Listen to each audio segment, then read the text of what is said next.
પિતાનો આભાર માનતા સ્તુતિ કરીએ છીએ. ફરીને એકવાર આપણે ઘરની ભજન સેવામાં છીએ ત્યારે રેગ્યુલર 35મો રવિવાર અને પેન્ટિકોસ્ટલ ડે પછીનો 13મો રવિવાર અને ખાસ કરીને આજે રવિવાર છે, પ્રભુના સાનિધ્યમાં છીએ, ઘરની ભજન સેવામાં છીએ. આવો આપણે ભજન સેવાની શરૂઆત કરીએ. શરૂઆતના વચનોમાં આપણે જોડાઈએ. આભાર માનતા માનતા તેની ભાગળોમાં અને સ્તવન કરતા તેના આંગણામાં આવો. તેનો આભાર માનીને તેના નામને ધન્યવાદ આપો. યહોવાની આભાર સ્તુતિ કરવી ને હે પરાત પર તારા નામના સ્તોત્ર ગાવા તે સારું છે. સવારે તારી કૃપા અને રાત્રે તારું વિશ્વાસો પણ પ્રગટ કરવા તે સારું છે. હવે આપણે પ્રાર્થનામાં જોડાઈએ અને પ્રાર્થનામાં રમીએ. પ્રાર્થના કરીએ. પવિત્ર પવિત્ર પવિત્ર અમારા જીવનને કૃપાળુ પ્રભુ, ફરીને એકવાર અમે તમારો આભાર માનતા તમારી સ્તુતિ કરીએ છીએ. તમારા બહુ મોટા મૂલ્યવાન નામને અમે ધન્યવાદ આપીએ છીએ, કારણ કે પ્રભુ તમે કૃપાળુ ઈશ્વર છો, સાચવનાર, સંભાળનાર, બચાવનાર અને પ્રભુ અમારી સાથે પાસે રહેનાર. કારણ કે તમારું વચન કહે છે, જુઓ સર્વદા હું તમારી સાથે છું. અને માટે પૃથ્વી પરના બધા જ જેઓ વિશ્વાસીઓ છે તેઓને માટે અમે તમારો આભાર માનતા સ્તુતિ કરીએ છીએ. પ્રભુ અમે એલોહિમ મંડળીના ભલાઓ અમે સમગ્ર અમે તમારો આભાર માનતા સ્તુતિ કરીએ છીએ, કારણ કે પાછલા સપ્તાહમાં તમે મારી સાથે પાસે રહ્યા. મારા બધા જ પરિવારો, નાના બાળકો, જુવાન દીકરા દીકરીઓ, બહેનો, વડીલો જેઓ પોતાના નોકરી ધંધા વ્યવસાયમાં આગળ વધ્યા તેઓની સાથે તમે રહ્યા. ફરીને એકવાર આ રવિવારનો દિવસ ઘરની ભજન સેવામાં તમે એમને આપ્યો. આભાર માનતા સ્તુતિ કરીએ છીએ. આજે પ્રભુ અમે તમારા સાનિધ્યમાં સોંપાઈએ છીએ. અમે જે કંઈ પણ શાસ્ત્ર વાંચન કરીએ તેમાંથી પ્રભુ અમે અતિ ઘણી આત્મિક બાબતો શીખીએ અને આવનાર દિવસોમાં એ પ્રમાણે પાડીને ચાલનાર તમારા લોક બનીએ એવું તમારી પાસે માગતા અમે એલોહિમ મંડળીના પ્રત્યેક વલાઓ જેઓ જોઈ રહ્યા છે બધા જ તેઓ અમે બધા તમારા હાથોમાં સોંપાઈ જઈએ છીએ. અમારી આ શરૂઆતની પ્રાર્થના અમારા પ્રભુ ઈસુ ખ્રિસ્તના નામમાં ગુજારીએ. સાંભળજો અને માન્ય કરજો. આમેન.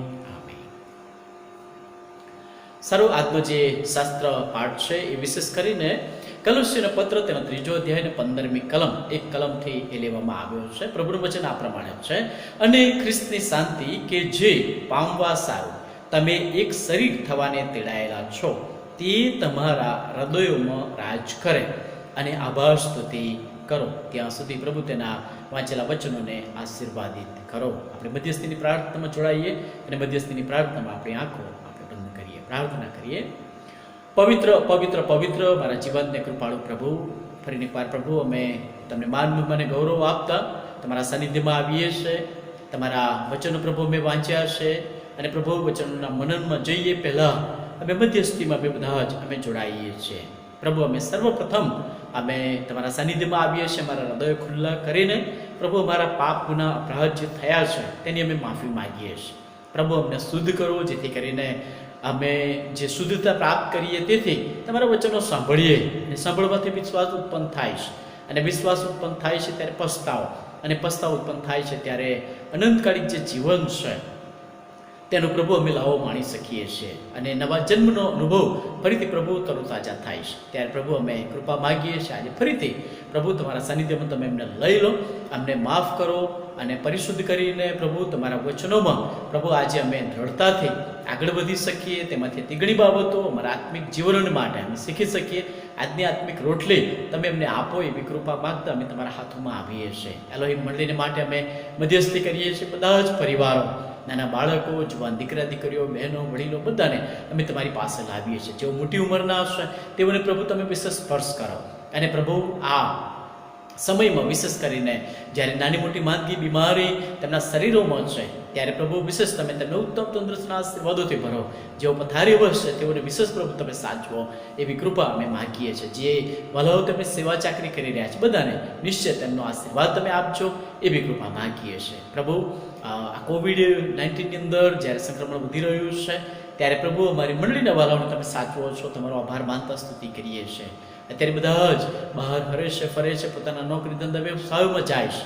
નાના બાળકો પણ પ્રભુ પોતાના ઘરોમાં માતા પિતાની સાથે રહે છે. ત્યારે પ્રભુ જે સંક્રમણની સ્થિતિ છે એ બધાને પ્રભુ અમે તમારી પાસે લાવીએ છીએ. ભલે મંડળી એલોહિમને પ્રભુ અમે તમારા સમર્થ પૂજામાં સોંપીએ છીએ. બધાને તમે તમારા ગઢમાં સાચવજો. તમારી કૃપાથી તેઓને પ્રભુ તમે તારજો એવી વિશ્વાસ વિનંતી મધ્યસ્થી અમે ગુજારતા ફરી એકવાર અમે મંડળીના બધા જ ભલાઓ તમારા હાથોમાં સોંપાઈએ છીએ. નિશ્ચય આજની આત્મિક રોટલીની અપેક્ષા સાથે, આજના સ્પર્શની અપેક્ષા સાથે બધા જ તમારા હાથોમાં સોંપાઈ જઈએ છીએ. અમારી આ મધ્યસ્થીની પ્રાર્થના મારા પ્રભુ ઈસુ ખ્રિસ્તના નામમાં ગુજારીએ છીએ. સાંભળજો અને માન્ય કરજો. આમેન. સર જે શાસ્ત્ર પાઠ વાંચવામાં આવ્યો તેની અંદરથી થોડી બાબતો આપણે જોવા માગીએ છીએ. આપણે વિશેષ કરીને પુનરુત્થાન પામેલ પ્રભુ ઈસુ ખ્રિસ્ત કોલોસી 3 અધ્યાયની અંદર બહુ જ ઊંડાણપૂર્વક એ બાબત એ લખવામાં આવેલી છે. પ્રભુ ઈસુ ખ્રિસ્ત વિશે બહુ જ ઊંડાણપૂર્વક એ જણાવવામાં આવેલું છે. અને તો એ છે કે દેવને જમણે હાથે પ્રભુ ઈસુ ખ્રિસ્ત પુનરુત્થાન પછી જ્યારે આ શિષ્યોને મળ્યા અને ત્યારબાદ એમને સ્વર્ગમાં લઈ લેવામાં આવ્યા, એ દેવને જમણે હાથે બિરાજમાન છે. અને માટે કોલોસીના પત્રમાં ખાસ કરીને એ લખવામાં આવેલું છે શિષ્યોને માટે, જે કોઈ પણ પ્રભુ ઈસુ ખ્રિસ્ત પર વિશ્વાસ કરે છે મંડળીના લોકો છે તેઓને માટે એક સૂચન એ કરવામાં આવેલું છે કે જ્યારે આપણે દેવના રાજ્યના નાગરિક છીએ ત્યારે આપણી જે આ પૃથ્વી પરનું આપણું જે જીવન છે તેની અંદર આપણું જે ચિત્ત છે એ આપણે ઉપરની જે બાબતો છે એની ઉપર એ લગાડવું જોઈએ. ઉપરની જે બાબતો છે તેની પર ચિત્ત લગાડો અને તમે જે ઉપરની જે વાતો છે તેને તમે શોધો. એ વિશે એ ત્યાં માર્ગદર્શન એ આપવામાં આવેલું છે. જીવનમાં આપણે જ્યારે આ પૃથ્વી પર જીવન જીવીએ છીએ અને દેવમાં છીએ ત્યારે વિશ્વાસ દ્વારા દેવથી પસંદ કરાયેલા છીએ, ત્યારે આપણું જે આત્મિક જીવન છે, જે અદૃશ્ય જીવન છે, એ દેવમાં ગુપ્ત રાખવામાં આવેલું એ જીવન છે. અને માટે દેવે જે સર્વ જે વિશ્વાસ કરનાર જે લોકોનું ટોળું છે, જે મંડળીઓ છે, તે પ્રત્યેકને વિશ્વાસનું બહુ મોટું સામર્થ્ય આપેલું છે. અને સાથે પ્રાર્થનાનું હથિયાર પણ એ આપણને આપેલું છે. એ આપણે ભૂલવું જોઈએ નહીં. અને માટે જે શાસ્ત્ર પાઠ વાંચવામાં આવ્યો તેની અંદરથી 3 કલમો 3 બાબતો આપણે આજે જોવા માંગીએ છીએ. અને સૌથી પહેલી બાબત એ આ પૃથ્વી પરનું જે આપણું જીવન છે તેની અંદર આપણે ક્યાં ચિત્ત લગાડીએ છીએ તેના વિશે વિશેષ આપણે સમજવાની જરૂર છે. અને કોલોસીનો પત્ર પણ એ જ આપણને જણાવે છે આ પૃથ્વી પર શું છે. વ્યભિચાર, અશુદ્ધતા, વિષયવાસના, ભૂંડી ઈચ્છા તથા દ્રવ્યલોભ, જે મૂર્તિ પૂજા છે, આ બધી જ બાબતોને મૂર્તિ પૂજા જેવી એ ગણવામાં આવેલી છે. અને માટે કે છે તેવી જ બાબતોને તમે મારી નાખો. એવી બાબતો ઉપર તમે જીવિત રહેશો નહીં, એવી બાબતોમાં તમે ફસાતા નહીં. અને માટે જે કાર્ય છે જે ઈશ્વર દ્વારા આપણને આજ્ઞા આપવામાં આવેલી છે તેને આપણે ભંગવી જોઈએ નહીં, તેનાથી વિરુદ્ધ જવું જોઈએ નહીં. અને માટે આજ્ઞાભંગના કરનારા પર દેવનો કોપ એ આવે છે. આજ્ઞાભંગ જે કરે છે તેની પર દેવનો કોપ એ આવે છે. અને માટે આ પૃથ્વી પર રીસ, ક્રોધ, અદાવત, નિંદા, આ બધી જ બાબતો એ આપણા મુખથી નીકળે છે, આપણામાં હોય છે. બીભત્સ વચન અને એ સર્વ બાબતો જે છે એ તજી દેવાની વાત એ ત્યાં કરવામાં આવેલી છે. અને આ બધી જ જે બાબતો એ આપણું જૂનું જે માણસપણું છે એને વિદિત કરે છે. અને માટે જો જૂનું માણસપણું છે એને નવામાં ફેરવી નાખવું જોઈએ. અને માટે નવું માણસપણામાં શું છે? દયાળુ હૃદય, મમતા, નમ્રતા, વિનય તથા સહનશીલતા, એ બાબતો કે છે તમે પહેરી લો. આપણે જેમ કપડાં પહેરીએ છીએ સારા સુંદર, એ જ પ્રમાણે આ બાબતો કે છે તમારા આત્મિક જીવનોમાં તમે પહેરી લો, જેથી કરીને તમારું જે આત્મિક જીવન છે એ નવું બનશે. અને એ પણ લખવામાં આવેલું છે તમે બીજાનું સહન કરો, પ્રીતિને પહેરી લો. ખાસ જે માનવ શરીરમાં આપણને જે કહેવામાં આવ્યું છે તે કરવાનું છે. ફક્ત ને ફક્ત 15મી કલમમાં જ એ દેખાય છે. શું આપણને કહેવામાં આવ્યું છે ત્યાં એ પ્રમાણે લખવામાં આવ્યું છે, પ્રમાણે કહેવામાં આવ્યું છે કે આભાર સ્તુતિ એ કરવાની બાબત એ ત્યાં નોંધવામાં આવેલી છે. આભાર સ્તુતિ તે ખ્રિસ્તી જીવન તેમજ ખ્રિસ્તી સમાજનો એક ખાસ મહત્વનો બાહ્ય દેખાઈ આવતો દેવ પ્રત્યેનો સંબંધ છે. અને માટે આભાર સ્તુતિ એ કરવી જોઈએ. આભાર સ્તુતિ કરવાની વાત એ વચનમાં એ લખવામાં આવ્યું છે. અને પહેલો મુદ્દો આપણે જોવા માંગીએ છીએ સામાન્ય બાબતોને માટે આભાર સ્તુતિ કરીશું. જેવી કે સામાન્ય બાબતોને માટે આભાર સ્તુતિ કરવી એ જરૂરી છે. આપણે એને સામાન્ય બાબત કહીએ છીએ. જેવી કે આ દૈનિક જીવન, આપણે દૈનિક જીવન જીવીએ છીએ. સવારે આપણે ઉઠીએ છીએ, આપણી આંખ ખુલે છે ત્યારથી લઈ અને સાંજે ફરીથી આપણે બિછાનામાં જઈએ આરામને માટે ત્યાં સુધી આખા દિવસ દરમિયાન દૈનિક જીવન, દૈનિક રોટલી, નોકરી, ધંધા, વ્યવસાય, પ્રભુએ સારી તંદુરસ્તી આપી માટે આપણે નોકરી ધંધા વ્યવસાયમાં જઈએ છીએ, પૈસા કમાણીને માટે જઈએ છીએ. આપણા બાળકો એ પ્રમાણે કાર્ય કરે છે, પરિવારના બધા જ વાલાઓ એ પ્રમાણે ચાલે છે. અને માટે સામાન્ય જે બાબત છે, જીવન ચાલ્યું જાય છે. અને માટે સવારથી સાંજ સુધી જો કોઈ સંભાળનાર હોય તો ઈશ્વર છે. ક્યારે શું થશે એનું કશું નક્કી નથી, પણ પ્રભુ આપણી સાથે ને પાસે છે. ઈશ્વર એ સંભાળનાર છે. અને માટે સામાન્ય જે બાબત છે, દેવની સંભાળ, તેની માટે આપણે આભાર સ્તુતિ કરવી જોઈએ. આપણે જોઈએ એક દિવસ, એક સપ્તાહ, એક મહિનો, આ એક મહિનો એ ચાલ્યો ગયો. ઓગસ્ટ મહિનાનો છેલ્લા દિવસો છે. આપણે સપ્ટેમ્બર મહિનો હવે પછી આપણે પ્રાપ્ત કરીશ. આખો મહિનો પ્રભુએ સાચવે સંભાળે બચાવ્યા. પણ શું એ આભાર સ્તુતિના સંબંધ સાથે આપણે એ ઈશ્વરમાં ચાલ્યા છીએ કે કેમ? ઈશ્વરની આભાર સ્તુતિ કરી છે કે કેમ? વ્યક્તિગત રીતે, પારિવારિક રીતે જો આપણે નથી કરી તો એ બાબત એ આપણને શીખવે છે કે દેવની આભાર સ્તુતિ કરવી એ જરૂરી છે. તમે જો ઈશ્વર પણ એ આભાર સ્તુતિ કરે છે. માથી 15મો અધ્યાય 36મી કલમ માં પ્રભુ ઈસુ ખ્રિસ્તે રોટલી લઈને આભાર સ્તુતિ કરી. યહોવા ઈરે, પ્રભુ એ પહાડ પર પૂરું પાડનાર છે. પ્રભુએ રોટલી લીધી અને આભાર સ્તુતિ કરીને ભાંગે. અને આપણે જોઈએ છીએ કેટલા લોકોને એ જમણ મળ્યું. આજે ઘણા બધા એ લોકો એવા છે કે જેઓને દૈનિક જે રોટલી છે, દૈનિક જે ભોજન છે એ મેળવવું તેઓને માટે અઘરું છે. આજે ઘણા બધા લોકોની નોકરીઓ છૂટી ગઈ છે, ઘણા બધા લોકો મુશ્કેલીમાં આવી પડેલા છે. હવે પછી જીવન એ થાળે પડતું હોય એવું લાગે છે, પણ તેમ છતાંય જે હાલના સમયની જે રિયાલિટી છે એ જો આપણે જાણતા નથી. અને માટે એવા લોકો માટે આપણે પ્રાર્થના કરવી જોઈએ અને આપણા જીવન માટે આભાર સ્તુતિ કરવી જોઈએ. બીજી બાબત, તેવી જ રીતે જ્યારે આ જગત પરના જીવનમાં માનવ શરીરમાં આપણે છીએ ત્યારે આ શક્યતાઓ બહુ ઓછી હોય છે અને બહુ ઓછા લોકો આનો અનુભવ એ કરે છે. દૈનિક જીવનમાં આવતા દુઃખો, પરીક્ષણો, વિટંબળાઓ, અત્યારે મહામારી કોરોના એ ચાલી રહી છે અને જેને કારણે વિશ્વમાં ઉથલપાથલે મચી ગઈ છે. પણ આજે કોણ એવું વ્યક્તિ હશે કે જે કોરોના પોઝિટિવ હોય અને આભાર સ્તુતિ કરતું હોય? શક્યતાઓ બહુ ઓછી છે. પણ આપણે જાણીએ છીએ કે પ્રભુ આપણને એ શીખવે છે કે તમારા જે દુઃખો છે, પરીક્ષણો છે, તેની અંદર તમારે ઈશ્વરને ભૂલવા જોઈએ નહીં, તેની આભાર સ્તુતિ કરવી જોઈએ. આપણે ગભરાવાની જરૂર નથી. પ્રભુ કહે છે, મેં જગતને જીત્યું છે. આ જગતમાં મુશ્કેલી છે, વિટંબળાઓ છે, પ્રભુએ કહ્યું છે કે મેં એ જગતને જીતી લીધું છે. તે માટે તમારે ચિંતા કરવાની જરૂર નથી. આપણે આ જગતમાં છીએ અને આપણે જ્યારે જીવી રહ્યા છીએ ત્યારે આપણી સાથે એ જીવતો દેવ પણ એ જીવી રહ્યો છે. આપણે એ જીવતા દેવને મારી નાખવાની જરૂર નથી. એ જીવતા દેવમાં વધારે વિશ્વાસથી, સામર્થ્યથી આપણે જે આત્મિક જે જીવન છે એ આપણે પ્રગટ કરવાની જરૂર છે. ખ્રિસ્ત એ આપણી જીત છે. જો ખ્રિસ્ત આપણી પાસે છે, આપણા જીવનમાં છે, તો આપણી જીત નિશ્ચય છે. અને માટે જ્યારે એ બાબત છે ત્યારે નિશ્ચય હૃદયમાંથી આભાર સ્તુતિ નીકળશે. પરીક્ષણોને માટે, વિટંબળાઓ માટે આપણે ગમે તેવી પરિસ્થિતિમાં ઈશ્વરની આભાર સ્તુતિ કરવી જોઈએ. બીજાઓને માટે ખાસ પ્રાર્થના કરવી જોઈએ. પ્રભુના વચનો તે આપણને જણાવે છે. કારણ કે મધ્યસ્થી જ્યારે કરીએ છીએ બીજાઓને માટે, ત્યારે નિશ્ચય પ્રભુ એ દ્વાર ખોલે છે. માથી લખેલી સુવાર્તા 26મો અધ્યાય 27મી કલમ એ પ્રમાણે પ્રભુ ઈસુ ખ્રિસ્ત પણ મુશ્કેલીમાં આવી પડ્યા. તેમણે જે પ્યાલો પીધો દૈવની આભાર સ્તુતિ કરીને, તમે જુઓ એ પ્યાલો આપણે જાણવાની જરૂર છે કે તે પ્યાલો હર્ખનો પ્યાલો નહોતો, તે આનંદનો પ્યાલો નહોતો, પરંતુ તે દુઃખનો પ્યાલો હતો. તે વધસ્તંભ સુધી જતા પારાવાર દુઃખ અને વધસ્તંભની અસહ્ય વેદના તથા મરણનો પ્યાલો હતો.